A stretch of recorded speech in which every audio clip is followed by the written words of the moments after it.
হস্তমৈথুনের শারীরিক ও মানসিক ক্ষতিকর দিক নিয়ে আমি যে ভিডিওটি বানিয়েছিলাম সেখানে আপনাদের অনেক বেশি সাড়া পেয়েছি।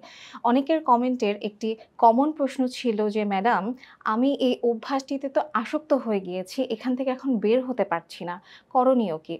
টেনশনের কোনো কারণ নেই। আমি ডক্টর নাবিলা নিকিতা আছি আপনাদের সাথে।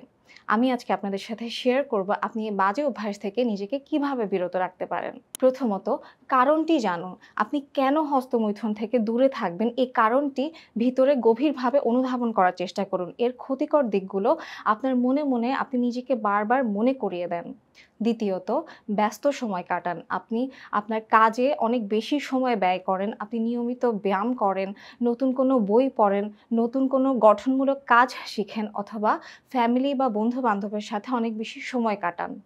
তৃতীয়, পর্নোগ্রাফি থেকে দূরে থাকুন। আপনি মোবাইল, ল্যাপটপ বা আদার যেসব ডিভাইস আছে সেখান থেকে পর্নোগ্রাফির যেসব ওয়েবসাইট আছে সেগুলোকে চিরকালের জন্য ব্লক করে দিন। রাতে একা জেগে থাকা বা একা, একা থাকা অথবা অন্ধকার রুমে বেশি সময় কাটানো থেকে নিজেকে বিরত রাখুন। চতুর্থ, মনকে প্রশান্ত করুন। যে ধর্মেরই হন না কেন, আপনার সৃষ্টিকর্তার কাছে প্রার্থনা করুন, ধ্যান, মেডিটেশন, ইয়োগা এই জাতীয় এক্সারসাইজগুলো প্র্যাকটিস করুন।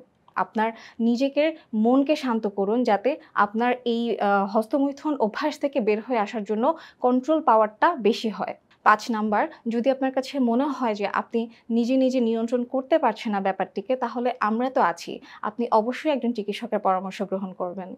একমাত্র আপনিই পারবেন এই বদভ্যাস থেকে নিজেকে বিরত রাখতে। আশা করছি ভিডিওটি ভালো লাগবে। দেখা হবে নেক্সট কোনো ভিডিওতে আবারও। ততদিন পর্যন্ত ভালো থাকবেন, সুস্থ থাকবেন। ধন্যবাদ সবাইকে।